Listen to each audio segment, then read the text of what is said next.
या शादी भई है लोग। हाँ शादी के बाद जिन्ने आते कर लो है। हाँ हाय बीमा, हाय बीमा। हाँ 10-10 दिन आगरा भर्ती है। हाँ मेरे बेटा रो जाएगा।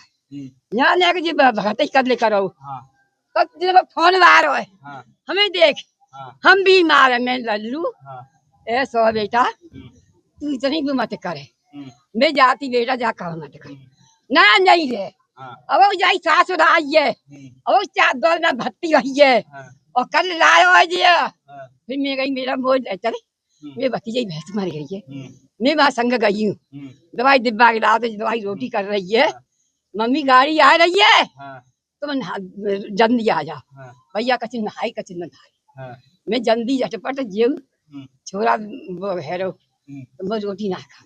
हाँ गाड़ी में संग गई हूँ भैया। कंधा छोड़ो, हाँ गाड़ी में संग गई हूँ भैया। सारा भाई रोड में रुकी है गाड़ी। हाँ ड्राइवर बोला मनीष भैया फोन आयो है कैसे मेरे रोक दे। मैं मेहताई कछु कहा बैगी। अरे यार कछु नहीं आता है इन्हें कहा दे। भैया मैं उतर गई। मैं अपने गाँव में ट्रेन बैठ के आई हूँ भैया। 24 घंटा ना सवेरे में खुल्ला फुल्ला करके चाय बेबी आई भौजाई बोली बीवी घर को जाओ। घर बेटन में लड़ाई है पड़ी चांद फटाफट यही पुलिस आ गई है। अरे मौका धरिए 3 लोग की पुलिस आ गई। अरे मौत तू छोड़ दे या डायल की टेंशन में गयो है। बहू के खाना किया आपके बेटे ने? नहीं नहीं किया है बहू के बेटे में। तो उन्होंने किसी ने भैया आते हैं वो इन्हीं के इलाज से आते भैया। कौन हाँ जिनसे आती हुए था आपके? हाँ सास सुथरन थी। अच्छा हाँ 4 महीना मेरे बेटा बिना खाए है गो। टाइफाइड करो टाइफाइड जैसे जैसे अब नेक नेक हो समय आयो। हाँ हो समय आयो मेरे बेटा भैया। अब मेरे मेरा तो वजन। तो दोस्तों अभी जो वीडियो आपने देखा एक बुजुर्ग महिला बहुत ज़्यादा तड़प रही है और कई सारे मीडिया चैनल का माइक उनके सामने लगी हुई है पर वो जो बुजुर्ग महिला है रो रही है तड़प रही है और कुछ बता रही है। आखिर दरअसल उस बुजुर्ग महिला के साथ क्या हुई, क्योंकि बुजुर्ग महिला का एक जवान बेटा होता है उम्र 35 साल और वो 35 साल का जो बेटा है मनीष कुमार नाम होता है। मनीष कुमार शादीशुदा था। मनीष कुमार के बीवी और 3 बच्चे भी थे लेकिन अब इस दुनिया में नहीं रहा। ये सुबह का टाइम था, दिन थी मंगलवार, तारीख थी 10 फरवरी 2026 की बात है। मनीष अपने कमरे के अंदर थे यानी अपने घर के अंदर थे। तो मनीष का एक बड़ा भाई होते हैं जिनका नाम होता है सुधीर कुमार। सुधीर कुमार जो पास के, क्योंकि भाई भाई का सब बंटवारा हो चुके थे, सारे लोगों को शादी हो चुकी थी, इसलिए सब अपने अपने परिवार में व्यस्त रहते थे, बिजी रहते थे और सबका घर अलग अलग था। तो मनीष कुमार जो है अपनी पत्नी और अपने बच्चों के साथ अलग घर में रहते हैं, बाकी के भाई लोग सब अलग अलग जगहों में रहते हैं, लेकिन है सब एक ही जगह पे थोड़ी थोड़ी दूरी में। तो मनीष के जो बड़े भाई होते हैं जिनका नाम होता है सुधीर कुमार। सुधीर कुमार सुबह के वक्त हर दिन का ये मसला था, वो अपने छोटे भाई मनीष कुमार के घर के बाहर आते और मनीष कुमार के जो बच्चे लोग हैं, खास करके जो छोटा बेटा जो 2.5 साल का होता है, वो सुबह के वक्त दरवाज़ा जैसे ही मनीष का खुलता है वो छोटा बेटा दरवाज़ा के बाहर आते और अपने बड़े पापा को देखकर हंसते मुस्कुराते, क्योंकि बड़े पापा उसी 2.5 साल के बेटे का इंतज़ार कर रहे होते जो मेरे भतीजा अभी निकलेगा, मेरे पास आएगा, मैं उसे कुछ चीज़ दिलाऊंगा और वो थोड़ा टाइम अपने साथ खेलेगा। तो सुधीर कुमार जी वही इंतज़ार करने लगे, लेकिन धीरे धीरे समय बीत रहा था। जैसे कि रेगुलर होती थी बस 10 तारीख को 10 फरवरी मंगलवार की सुबह ऐसा नहीं हो रही थी। काफ़ी टाइम तक सुधीर कुमार जी वहाँ पे बैठे रहे भाई के दरवाजे के बाहर। जब उनसे रहा नहीं गया तो सोचने लगे जो इतना देर क्यों हो रहा है, आज दरवाज़ा क्यों नहीं खोल रहा मनीष के और कोई भी बच्चा बाहर क्यों नहीं आ रहा है। तो बुझने रहा नहीं गया, उन्होंने दरवाज़ा खटखटाना शुरू किया, अपने भाई के दरवाजे गेट का बजाना शुरू किया, लेकिन काफ़ी टाइम तक बजाया फिर भी कोई घर से रिस्पॉन्स नहीं। अब भाई को ज़्यादा बेचैनी और ज़्यादा बढ़ गई। भाई अपने बेटे जिनका नाम होता है ऋषभ को बुलाते हैं, यानी सुधीर जी अपने बेटे ऋषभ को बुलाते हैं और कहते हैं बेटा तेरा चाचा का दरवाज़ा आज क्यों नहीं खोल रहा है, मुझे कुछ अजीब से लग रहा है, कहीं काफ़ी समय से मैं दरवाज़ा बजा रहा हूँ, तू ज़रा आवाज़ लगा। वो बेटा ऋषभ जो है अपने चाचा का 2 लड़कियां भी थी, एक का उम्र 8 साल होता है, प्रियांशी नाम होता है। प्रियांशी करके कई मरतबा वो ऋषभ अपनी छोटी बहन को यानी चचेरी छोटी बहन को चिल्लाते हैं घर के बाहर से, कोई रिस्पॉन्स नहीं, कोई आवाज़ नहीं। अब जो ऋषभ का पिता होता है यानी सुधीर कुमार जी, उनसे रहा नहीं गया, उन्होंने चिल्लाना शुरू कर दिया और जोर जोर से ऊंची आवाज़ से बातें करने लगे। तो आसपास के जितने भी लोग हैं, गांव की बात होता है तो आसपास के लोग भी जमा हो जाते हैं और कहीं पूछने लगे, कोई काका कहते हैं, कोई जोक कहते हैं, जो क्या बात है, क्यों इतना चिल्लम चिल्ली हो रहा है और क्या हो गया मनीष कुमार के घर को, आप लोग दरवाजा क्यों पीट रहे हो। सुधीर कुमार ने सब कुछ बताया और ऋषभ ने भी बताया। तो लोगों ने कहा तो हो सकता है कुछ अनहोनी हुआ हो, एक काम करो ना, पीछे से जाकर देखो घर के अंदर क्या हुआ है। ऋषभ इतने में अपने चाचा के घर के पिछवाड़े में, जहाँ से घर के अंदर की दृश्य देखा जा सकता है, वहाँ चले जाते हैं। एक खिड़की के जरिए वो अपने चाचा के घर के अंदर झांकने की कोशिश करते हैं। जब झांकते हैं तो देखता है कि चारपाई पर वही प्रियांशी एकदम बदहवास पड़ी हुई है। ऐसा लग रहा है वो, मतलब वो होता है ना बेखौफ, एकदम नींद में है। लेकिन वो खिड़की से जब अपने चचेरी बहन प्रियांशी को देखते हैं तो वहाँ से वो चिल्लाने लगते हैं, प्रियांशी प्रियांशी जाग जाग, कितने टाइम हो गया। तभी भी प्रियांशी कुछ रिस्पॉन्स नहीं कर रहे, थोड़ा हिल भी नहीं रहे, डुल भी नहीं रहे, इतनी तेज तेज आवाज़ से वो ऋषभ आवाज़ लगा रहा था। अब ऋषभ को भी अजीब लगा, जो इतने गहरी नींद में कोई तो नहीं हो सकते। तो ऋषभ और दूसरी तरफ नज़र दौड़ाने लगे। तो जब दूसरी तरफ नज़र दौड़ाने लगे, उसी खिड़की से दूसरे एक चारपाई थी, उस चारपाई पे, दरअसल वो पालंग होता है, चारपाई नहीं होते, पालंग होता है, अच्छा खासा घर है। उस पालंग के ऊपर नजर जाते हैं तो दिखता है कि चाची, जिनका नाम होता है सीमा, सीमा भी बिल्कुल उसी तरीके से पड़ी हुई है जिस तरीके से प्रियांशी यानी अपनी चाचेरी बहन पड़ी हुई है। वो अपने चाची को भी आवाज़ लगाते हैं, लेकिन चाची भी कोई रिस्पॉन्स नहीं कर रहे थे। तब जो है ऋषभ चाची को और गौर से देखने लगते, तो ऋषभ के नज़र में ऐसा लगा जो चाची के सिर पर कोई चोट है और उस सिर से खून बह रहा है।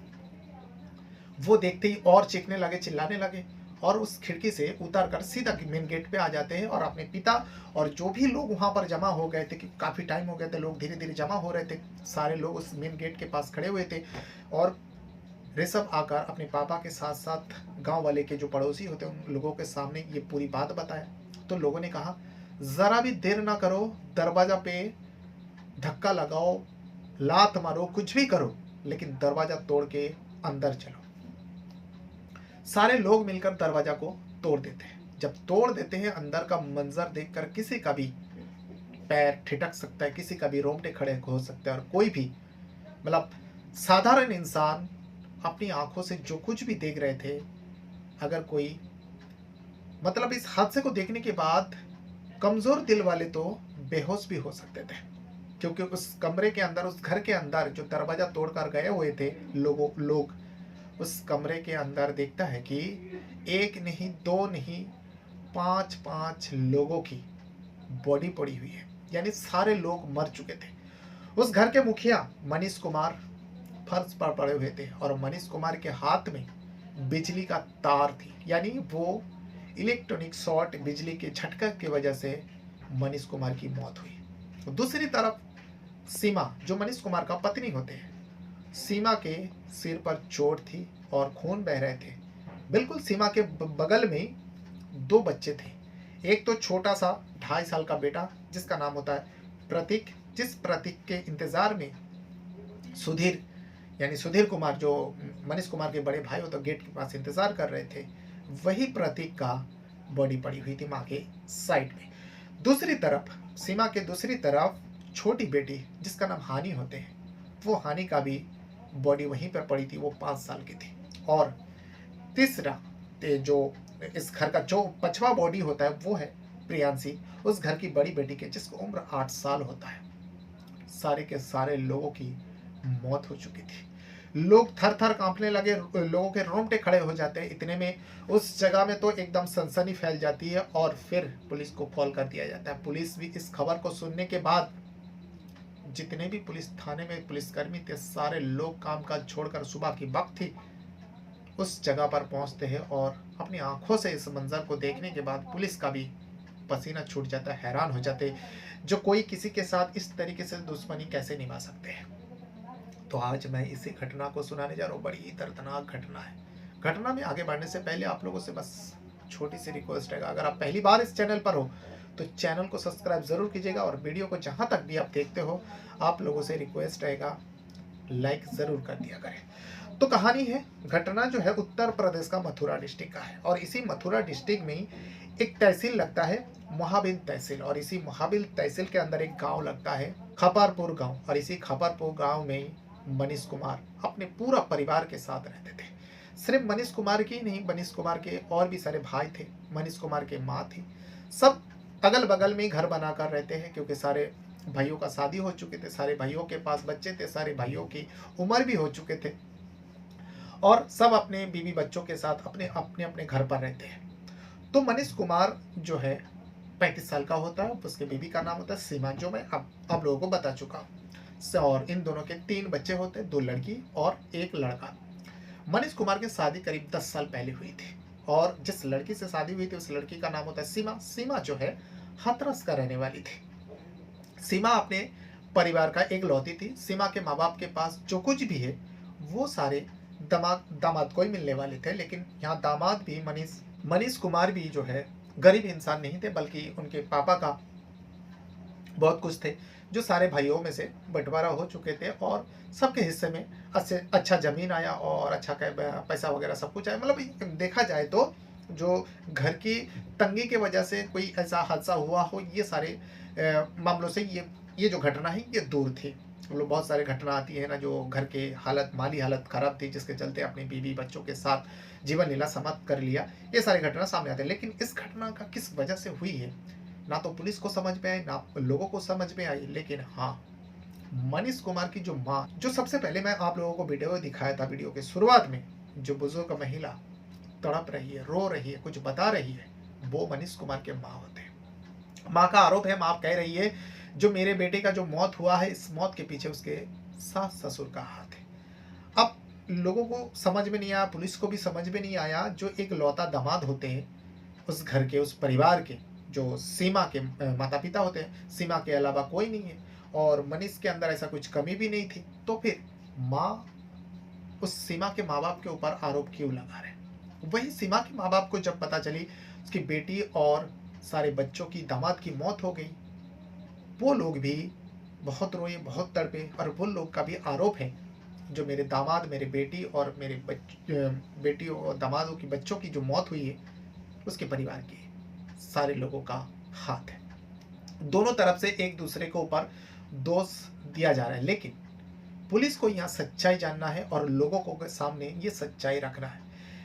जब मनीष कुमार के घर के अंदर एंट्री हुई पुलिस जब तफ्तीश में जुटी, सारे बॉडियों को लेकर तो पोस्टमार्टम के लिए भेज दिया जाता है और पोस्टमार्टम से तो पता ही चला था मनीष कुमार की जो मौत है बिजली का झटका लगने से, और लोगों ने देखा भी था, पुलिस ने भी देखा था, उसके हाथ में बिजली का तार थी। और सीमा की जो मौत है उसको पहले गला घोटा गया, फिर उसके सिर पर वार किया गया था जिसके वजह से उसके सिर पर चोट थी और लोगों ने भी देखा था सिर से खून बह रहे थे। और तीनों बच्चों की मौत जो है कुछ खिलाने की वजह से उन तीनों बच्चों की मौत हो गई, यानी कुछ नशीली चीज़ किसी चीज़ों में मिलाकर खिलाए दी थी। अभी इस सारी घटना को अंजाम देने वाला कौन है?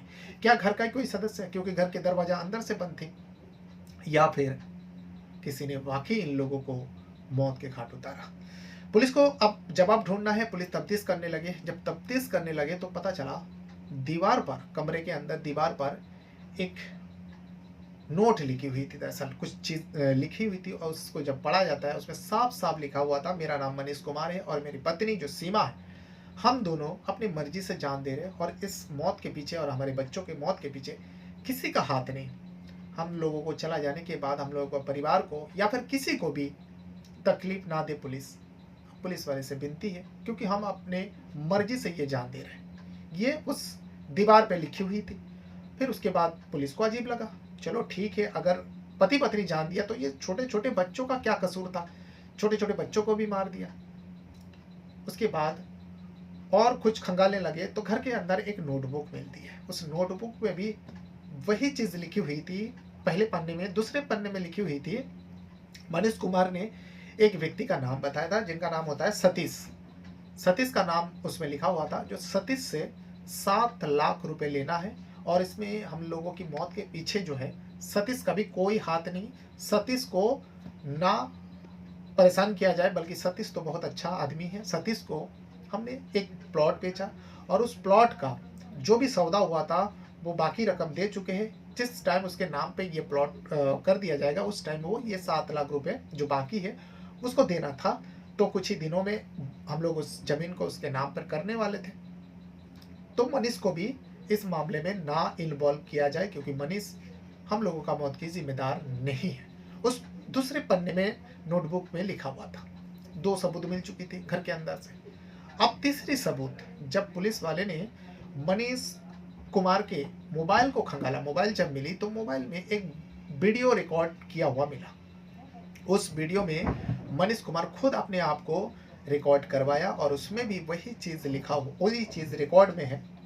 वो बता रहा है जो मेरे मरने के पीछे, मेरे बीवी का मरने के पीछे किसी का हाथ नहीं, बल्कि मेरी एक दुख है, मेरी एक तकलीफ है जिसके चलते मैं अब इस दुनिया में जीना नहीं चाहता। इस वजह से मैं अपने पूरा परिवार के साथ इस दुनिया को छोड़कर जा रहा हूँ। हम लोगों की मौत के पीछे किसी का हाथ नहीं, किसी को परेशान ना किया जाए।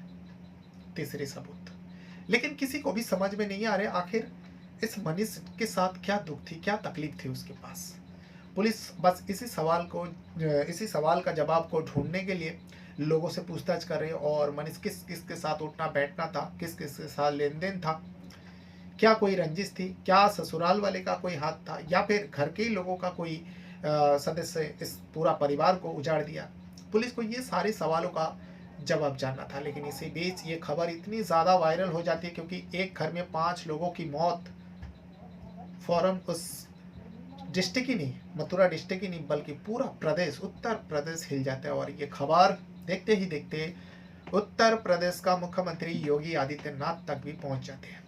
तब उन्होंने सख्त आदेश दिया, पुलिसकर्मियों को बताया गया जो इस मामले को आप लोग गहनता से देखिए और इस मामले का सच्चाई को निकाले बाहर। आखिर वजह क्या था उस मनीष कुमार अपने पूरा परिवार के साथ मौत को गले लगाने का, पीछे का वजह क्या है। एसएसपी साहब, पूरी टीम यहाँ मौके पर है और माननीय मुख्यमंत्री जी ने भी इस घटना पे बहुत ही दुख व्यक्त किया है और संवेदना व्यक्त की है। और उनके द्वारा निर्देशित किया गया है कि जो दुखी और पीड़ित परिवार है इसकी पूरी मदद की जाए और हर पहलू से जांच भी की जाए, ताकि अगर कोई और कारण रहा है तो उसकी जांच की जाए। तो हम सभी लोग लगे हुए हैं और मुझे पूरा विश्वास है कि ये जो दुर्भाग्यपूर्ण घटना है इसके हम लोग तह तक जाएं। पुलिस वाले को ऊपर कार्रवाई करने के लिए कहा गया, लेकिन जब पुलिस तफ्तीश करने लगे, ससुराल वाले से भी पूछताछ हुआ, परिवार वाले से भी पूछताछ हुई, गांव वाले से भी पूछताछ हुई, तो इसमें से एक व्यक्ति सामने आता है जो मनीष कुमार का दोस्त बताया जाता है। जो मनीष कुमार अक्सर इस व्यक्ति के साथ उठता बैठता था, वो दोस्त सामने आते हैं और कहते हैं जो मनीष कुमार जो मेरे दोस्त जो है वो कुछ दिनों से एक तांत्रिक के चक्कर में आए थे। तांत्रिक के चक्कर में आने का पीछे एक मोटिव भी था, क्योंकि कुछ समय पहले मनीष जो है वो नशा करता था, लेकिन अब वो नशा छोड़ चुके थे। उससे नशा की आदत जो थी, जो लत थी, वो उस लत से बाहर आ गए।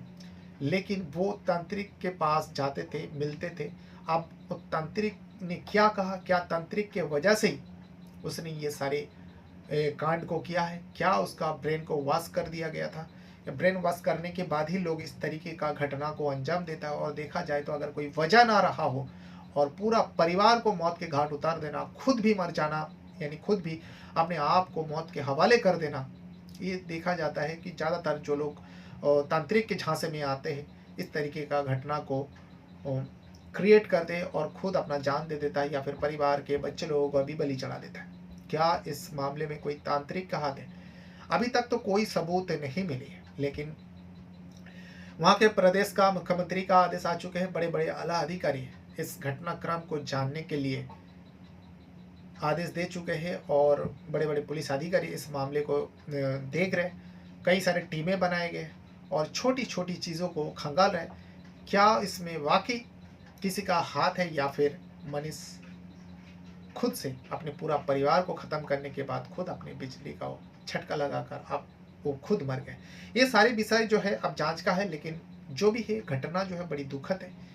ये जो मनीष कुमार ने किया, भले ही कितनी भी तकलीफ हो, कितनी भी दुख हो, अगर उसे दुख रहा, उसे तकलीफ थी कोई, तो फिर उस तकलीफ की जिम्मेदार वो खुद था।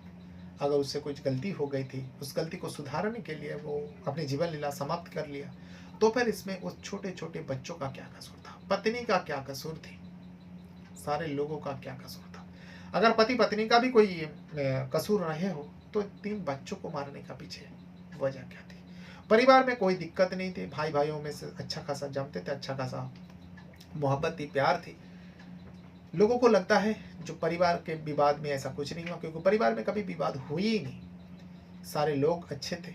लेकिन मनीष कुमार जो है इस तरीके के घटने को अंजाम देगा, किसी को गले पे उतार नहीं रहे और पुलिस को भी समझ नहीं आ रहा, किसी को समझ नहीं आ रहा। लेकिन अभी जांच के बाद ही ये पूरा घटनाक्रम का खुलासा होगा। लेकिन माँ का कहना है, मनीष कुमार के माँ का कहना है, जो मेरे बेटे का मौत के पीछे का जिम्मेदार जो है उसके सास ससुर है।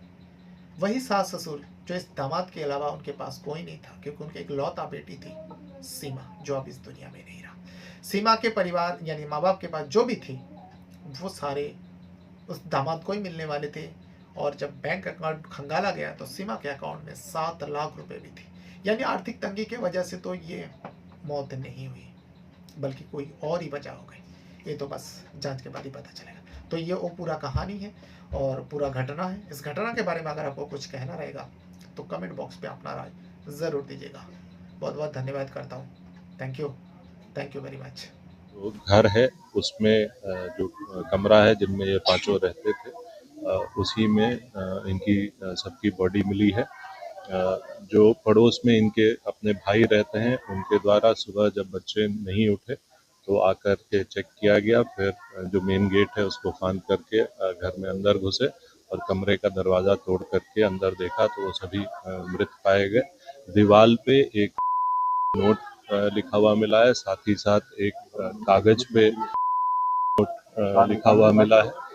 इसके अलावा जो मृतक हैं उनके मोबाइल पे अपने द्वारा बनाया गया एक वीडियो भी मिला है।